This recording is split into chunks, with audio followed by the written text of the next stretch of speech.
नमस्कार दोस्तों, स्वागत है आप सभी के जीके सिलेक्शन लाइव हिंदी में। डेटा 10 जुलाई 2026 और हम करने वाले करंट अफेयर्स के इंपॉर्टेंट क्वेश्चन, साथ में उनसे जुड़ा स्टैटिक पोर्शन भी कवर करेंगे। लेकिन उससे पहले हम करेंगे मोस्ट रिपीटेड क्वेश्चन। आज कौन सा डे? आज मंडे है, तो मंडे को या तो हम हिस्ट्री का क्वेश्चन लेते हैं या फिर पॉलिटी का।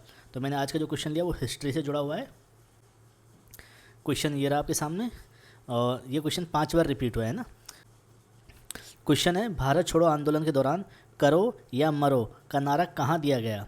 तो ये ऑप्शन है दिल्ली के अंदर, मुंबई के अंदर, इलाहाबाद या फिर लखनऊ के अंदर। अच्छा, कहाँ दिया गया था ये तो हम समझेंगे, पर मुझे आप ये बताओ ये नारा किसका था, यानी किसने दिया था ये? तो ये दिया था महात्मा गांधी जी ने। अब मैं आपको बता देता हूँ कहाँ दिया था। मुंबई के अंदर। कब दिया था? कौन सा आंदोलन था? आप सबको पता होगा, जो भारत छोड़ो आंदोलन। भारत छोड़ो आंदोलन कब स्टार्ट हुआ था? भारत छोड़ो आंदोलन। तो भारत छोड़ो आंदोलन के दौरान महात्मा गांधी जी ने ये नारा दिया था, करो या मरो। अच्छा, इसका मतलब क्या है करो या मरो का? देखो, इसका मतलब था कि स्वतंत्रता प्राप्त करने के लिए पूरी शक्ति से संघर्ष करो और पीछे मत हटो। तो ये था इस नारे का मतलब। महात्मा गांधी जी ने दिया। कब दिया? भारत छोड़ो आंदोलन के दौरान। अच्छा, भारत छोड़ो आंदोलन कब स्टार्ट हुआ था? ये आपको डेट याद होनी चाहिए। तो 8 अगस्त 1942 को। आपको ये डेट पता होना चाहिए, भारत छोड़ो आंदोलन कब शुरू हुआ था? 8 अगस्त 1942 को। और डेट के साथ साथ आपको स्थान के बारे में भी पता होना चाहिए। कौन सा स्थान था? तो ये था ग्वालियर टैंक मैदान, जिसका नाम बदल के अब क्या कर दिया गया है? अगस्त क्रांति मैदान। तो आपको ये सारी चीज़ें याद रखनी है इसमें कि करो या मरो का नारा कब दिया गया था। तो भारत छोड़ो आंदोलन के दौरान किसके द्वारा? महात्मा गांधी जी के द्वारा। भारत छोड़ो आंदोलन कब स्टार्ट हुआ था? 8 अगस्त 1942 को। कहाँ? तो ये मुंबई में, और मुंबई के अंदर ये नारा दिया था करो या मरो वाला। स्थान आपको पता होना चाहिए, ग्वालियर टैंक मैदान, जिसको अब अगस्त क्रांति मैदान कहा जाता है। अब शुरू करते हैं आज के करंट अफेयर्स। तो पहला क्वेश्चन है, विश्व शेर दिवस कब मनाया गया? तो विश्व शेर दिवस मनाया जाता है 10 अगस्त को। ठीक है।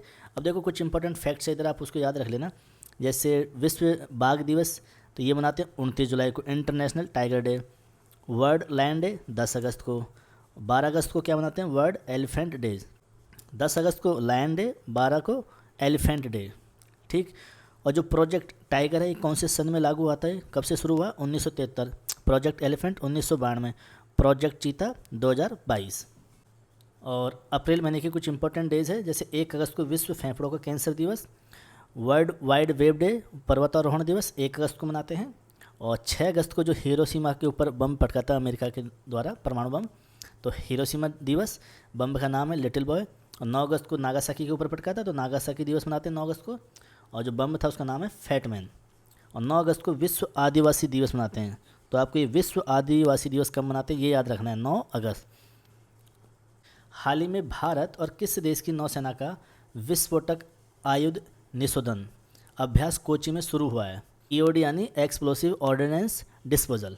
तो ये हुआ है भारत और अमेरिका की नौसेना के बीच। कहाँ हुआ है? कोची में। देखो, अब अमेरिका से जुड़े कुछ इंपॉर्टेंट फैक्ट्स है। जो प्रेसिडेंट कौन है? Donald Trump. वाइस प्रेसिडेंट कौन है? JD Vance. और अमेरिका से हमारे संविधान के अंदर क्या कुछ लिया है? प्रस्तावना का विचार लिया है, लेकिन प्रस्तावना की भाषा हमने ऑस्ट्रेलिया से ली है। ठीक है। और अमेरिका के संविधान से हमने फंडामेंटल राइट, और जो इम्पीचमेंट यानी महाअभियोग राष्ट्रपति के ऊपर जो लगाए जाते हैं, मतलब राष्ट्रपति यानी राष्ट्रपति को हटाने का प्रोसेस है, ये महाअभियोग है ना। स्वतंत्र न्यायपालिका व न्यायिक पुनरावलोकन, ये सब हमने अमेरिका के संविधान से लिए हैं। नासा के नए प्रमुख हैं जिनका नाम है जेरेड आइजैक मैन। और ग्लोबल एआई इंडेक्स और ग्लोबल यूनिकॉर्न इंडेक्स, इसमें यूएसए टॉप पर है, एआई इंडेक्स और यूनिकॉर्न इंडेक्स में। और अमेरिका भारत के बीच कुछ और युद्ध अभ्यास होते हैं जिनको आप देख लीजिए, कॉप इंडिया, टाइगर ट्रंप, वज्र प्रहार और युद्ध अभ्यास, ये सब अमेरिका और इंडिया के बीच में युद्ध अभ्यास होते हैं। अगले क्वेश्चन पे आइए। हाल ही में आनंद प्रकाश को किस देश में भारतीय उच्चायुक्त हाई कमिश्नर नियुक्त किया है?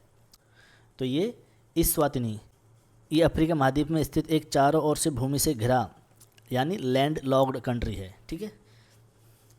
किस एयरपोर्ट पर हाईजैक से निपटने की प्रभावी तैयारी के लिए संयुक्त अभ्यास सुदर्शन शक्ति 5 ये हुआ है। तो कौन सी एयरपोर्ट पर है? दिल्ली एयरपोर्ट पर।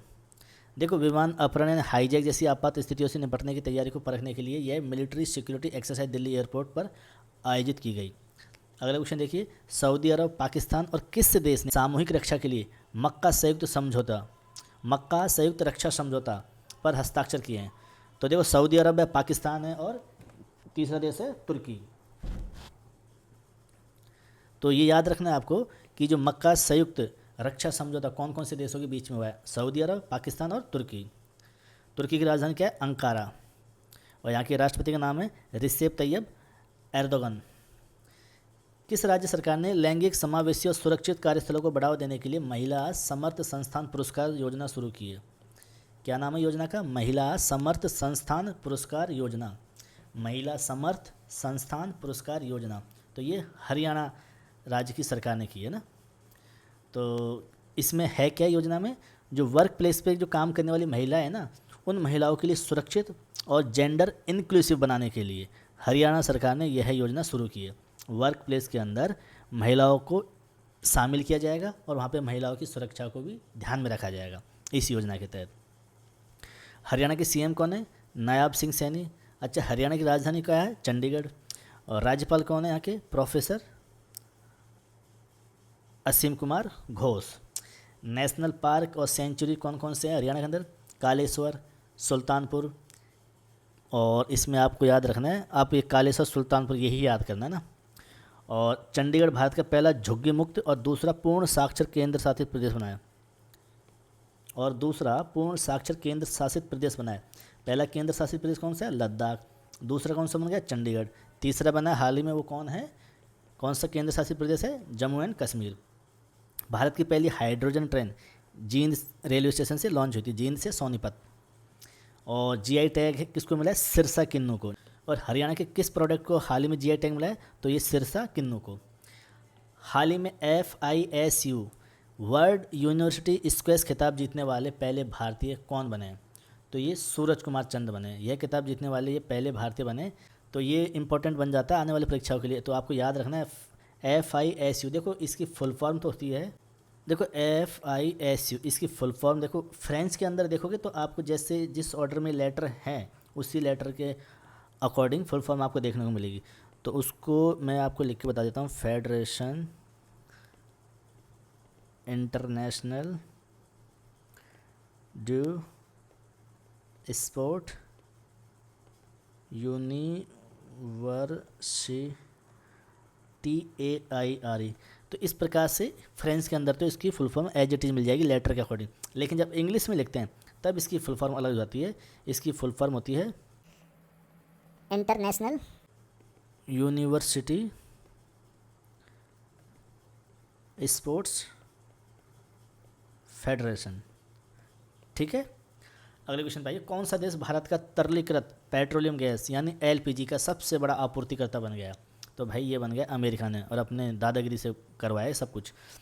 अब तक मध्य पूर्व के देश मिडल ईस्ट भारत को सर्वाधिक LPG सप्लाई करते थे, लेकिन अब USA सबसे बड़ा आपूर्तिकर्ता बन गया है। किसने मानव वन्यजीव संघर्ष को प्रबंधित करने के लिए फार्म गार्ड नामक AI संचालित डिजिटल सेंट्री प्रणाली तैनात की है? तो ये केरल राज्य ने।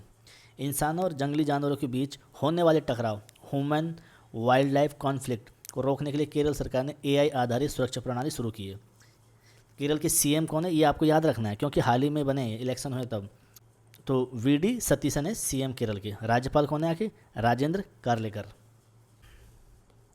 भारत का पहला पूर्ण डिजिटल साक्षर राज्य कौन बना था? केरल राज्य। और 24/7 ओपन कोर्ट ये कोल्लम में। और पहला निजी चिकित्सा संग्रहालय केरल के अंदर। नेशनल पार्क की बात करें तो अनाईमुडी 16, मथिकेट्टन 16, पंपादुम 16। देखो ये 16 जहाँ आ जाए आप केरल के साथ चले जाना ना। और साइलेंट वैली, एराविकुलम, पेरियार, ये सब नेशनल पार्क कहाँ है? केरल के अंदर। यहाँ पे फेस्टिवल जो सेलिब्रेट किया जाता है वो है ओणम। और ये और फेस्टिवल एक इम्पोर्टेंट थेयम, ये भी याद रखना है आपको, Theyyam Thrissur Pooram. International space station पर स्पेस वॉक करने वाले भारतीय मूल के तीसरे व्यक्ति कौन बने? तो ये तीसरे व्यक्ति बने अनिल मेनन। अच्छा, तो पहले दूसरे कौन से हैं? तो पहले दूसरे हैं सुनीता विलियम्स और राजाचारी।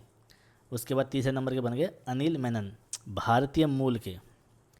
पर्यावरण संरक्षण के लिए डॉक्टर एम एस स्वामीनाथन पर्यावरण संरक्षण पुरस्कार 2026।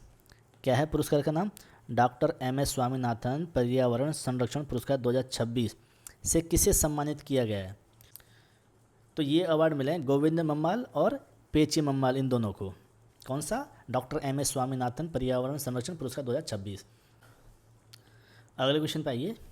राष्ट्रीय शहरी सहकारी वित्त और विकास निगम यानी NUCFCD, national urban cooperative finance and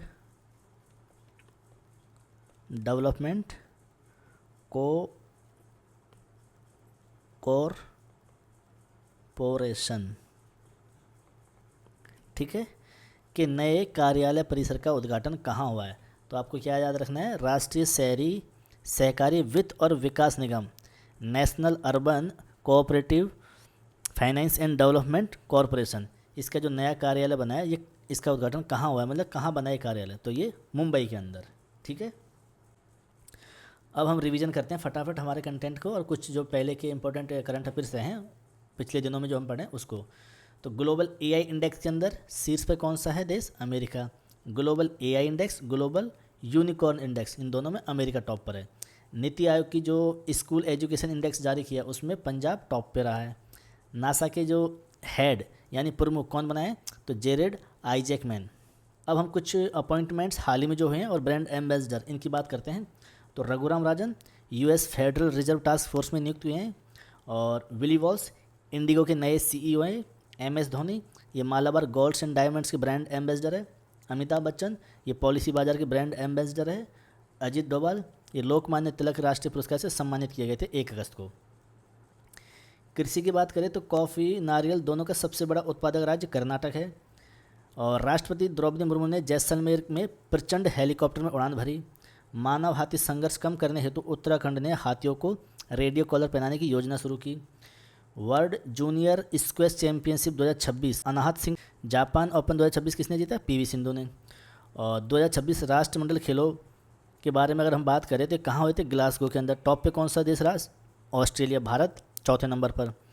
14वें number के जो साउथ एशियन गेम्स कहाँ होंगे? पाकिस्तान के अंदर।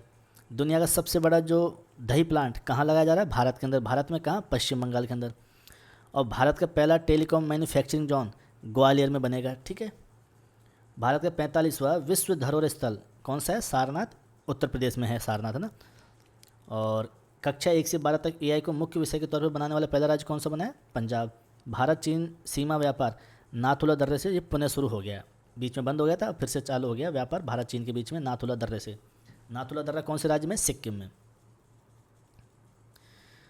आज का क्वेश्चन है, होमवर्क ये है कि हाल ही में संपन्न 46वें FIDE शतरंज ओलंपियाड 2026 का आयोजन किस देश के समरकंद शहर में किया गया? तो ये था आज का हमारा current affairs. Thank you so much. जय हिंद।